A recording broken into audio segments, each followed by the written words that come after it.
प्रश्न पूरे भारतीयों के लिए, क्या हम घर में बैठे या बाजार चलते, गांव में चलते, रास्ते चलते हम सुरक्षित हैं, हमारे माताएं बहनें सुरक्षित हैं? तो मैं कहना चाहूंगा नहीं, मेरे ख्याल से नहीं, क्योंकि आप एक न्यूज बहुत ज्यादा सुन रहे होंगे कुलदीप सेंगर के बारे में, जिन्होंने 2017 जून में ही एक बच्ची का बलात्कार किया।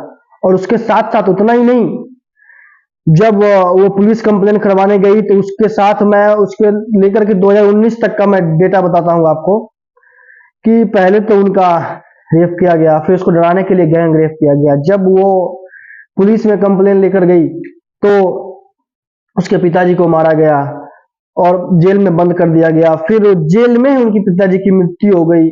और फिर जब वो कोर्ट का मामला चल रहा था तो उस लड़की के वकील, मौसी और चाची, दोनों तीनों का मृत्यु हो जाता है एक एक्सीडेंट में। और फिर ये लड़की भी किसी तरह से बच जाती है, लगभग 1 साल तक बेड पे रहने के बाद। तो मैं ये बताना चाहूंगा कि एक हत्यारा, एक रेपिस्ट, जिसे कानून ने उम्र कैद की सजा दे दी थी 2019 में ही, उसे ये लगभग 5-7 दिन पहले अदालत ने बरी कर दिया, वेल दे दिया। और बोला कि इनका जो न्यूज में बोला जा रहा है कि जो बस 6-7 साल की सजा होती है, इनका मतलब मिनिमम 7 साल का सजा दिया गया है रेप के मामले में। और ये इनके पिताजी का मामला है ना, ये पिताजी को मारने में इनको 10 साल की सजा हुई है। मिनिमम सजा क्यों हो रही है, मैं तो ये जानना चाहूंगा। और रेपिस्ट और इस तरह के हत्यारों को तो सीधा चौक पे लटका देना चाहिए। मेरे ख्याल से तो ये होना चाहिए कि अगर सिद्ध हो जाए किसी पे ये सारे मामले, तो उस हत्यारे को, उस अपराधी को लड़की के परिवार को दे देना चाहिए और उस परिवार को दे देना चाहिए।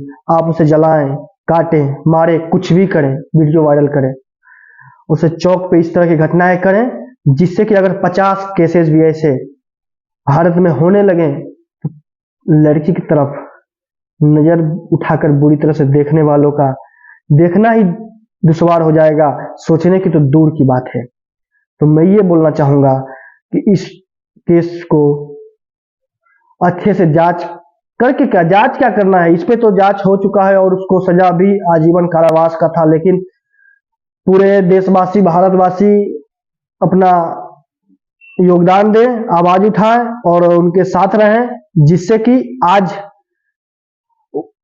जो कुलदीप जो है वो उन्होंने एक बेटी के साथ किया, कल आपके और हमारे बेटी माँ बहन के साथ ना हो। आप सब साथ रहें और कुलदीप को सजा दिलवाएं। कुलदीप को तो जिंदा चौक पर चढ़वा दिया जाए, मैं तो यह चाहूंगा। और एक पॉइंट और मैं इसमें जोड़ना चाहूंगा कि कुलदीप का मामला मेरे ख्याल से जानते हैं कहां से आया है? आप 5 दिन पहले देखते होंगे कि अरावली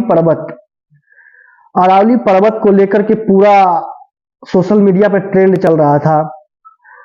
तो अरावली पर्वत पे आप जान रहे होंगे कि 100 मीटर से ऊंची चोटी को अरावली नहीं समझा जाएगा, सॉरी 100 मीटर से ऊंची चोटी को ही अरावली समझा जाएगा, 100 मीटर से नीची चोटी को अरावली नहीं समझा जाएगा। और दूसरा नियम ये था कि अगर 500 मीटर से, जिस पहाड़ी का 500 मीटर से ज्यादा रेंज हो दो पहाड़ी के बीच में,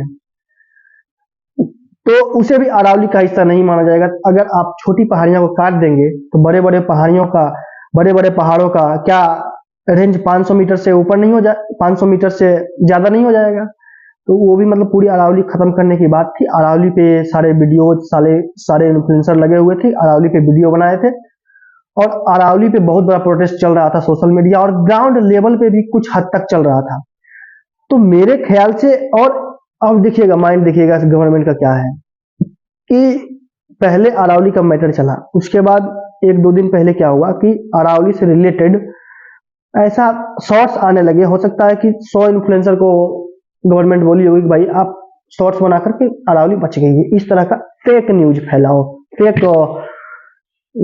और उसके साथ क्या हुआ कि हम जैसे देखने वाले, हाँ अरावली तो सेफ हो गई, हम भी स्टेटस लगाए थे व्हाट्सएप पे कि कुछ लोग जाने कि भाई हाँ अरावली सेफ हो गई है। लेकिन मैं 2 दिन पहले चेक किया चैट जीपीटी पे, गूगल पे कि क्या अरावली सेव हो गई है,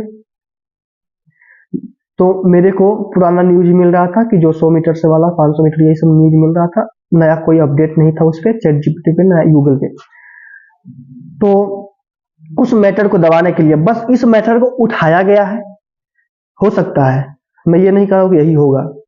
और ये तो है मैटर, अगर उसको सजा कम कर दी गई है, सजा खत्म कर दी गई है, तो ये तो गलत ही हुआ है। लेकिन ऐसा तो नहीं कि अपने फ्रेंड को फायदा पहुंचाने के लिए एक किसी आदमी को यूज किया जा रहा है, बस जो हत्यारा ये उसी को यूज किया जा रहा है, और हो सकता है कि बाद में उसको आजीवन कारावास से दे दिया जाए और अरावली वाला मैटर हम सब भूल जाएं, और फिर ये जो मैटर खत्म हो जाए तो अरावली वाला भूल जाएं। ये तो खत्म ही कर दिया, दोनों मैटर हम भूल गए, देश को इस तरह से गुमराह कर दें, गवर्नमेंट यही चाह रही है।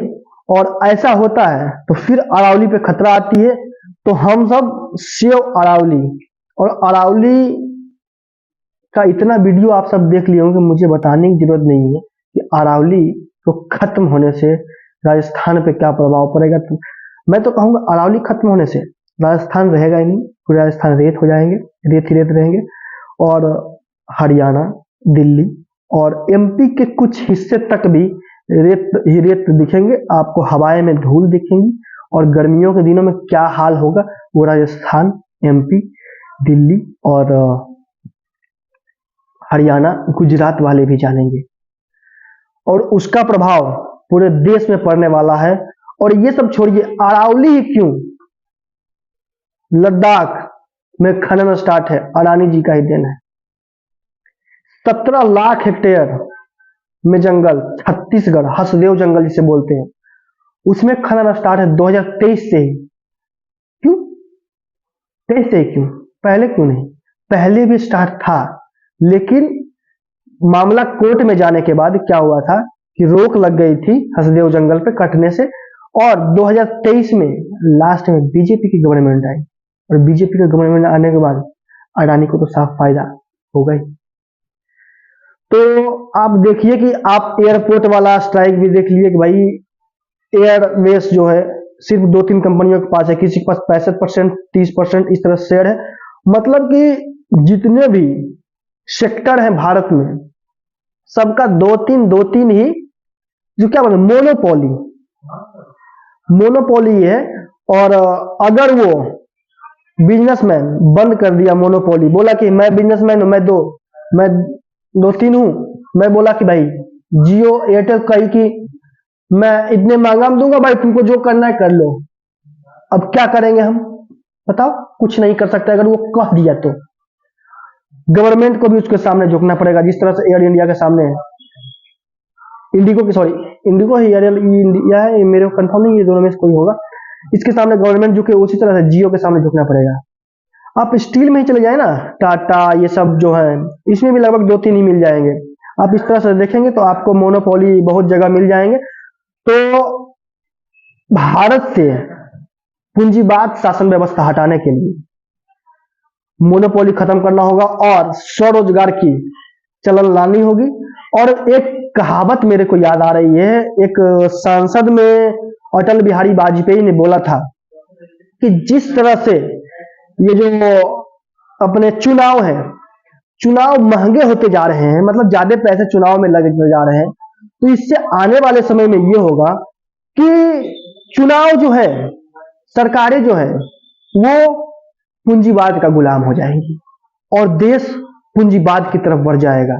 तो अगर आपको पूंजीवाद को खत्म करना है, और एक ही मामला नहीं, मैं तो बहुत से मामला गिनवा दूंगा, कम से कम 15-17 तो गिनवा ही सकता हूं, लेकिन मेरा फोकस मेन था उस बच्ची के ऊपर जो उन्नाव रेप केस पे था, और मर्डर भी उन्होंने किया था, और उनपे सजा भी उनके पिता के मर्डर का हुआ है और उनके परिवार का भी है।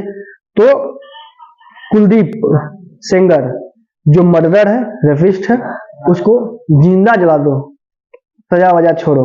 दूसरा पॉइंट, अरावली सेव होना चाहिए, जल जंगल जमीन ये तीनों पे सेव होना चाहिए, तीनों सेव होना चाहिए। लद्दाख, हसदेव जंगल और अरावली की मैं बात किया ही हूं। तो आप सब क्या कहते हैं? और हम सब सेफ कब होंगे? जब हमारे क्लाइमेट सही होगा, जब हमारा जल जंगल जमीन से ही होगा जब हमें प्रोटेस्ट मिलेगा, प्रोटेस्ट नहीं प्रोटेक्शन पुलिस के द्वारा मिलेगा। तो पुलिस किसका है? पूंजीवादों का। पुलिस किसका है? जिसके पास पावर है, कुलदीप जैसे लोगों का। तो हम पुलिस को देखकर सेफ फील क्यों करें? तो आप सब नए हम सब तो मैं इस पे बहुत बड़ा चर्चा हो जाएगा, तो मैं इस पे यही बोलना चाहूंगा कि आप save Indian, save Ladakh, save Hasdeo और सेव अरावली पे क्या बोलते हैं? जय हिंद, जय भारत।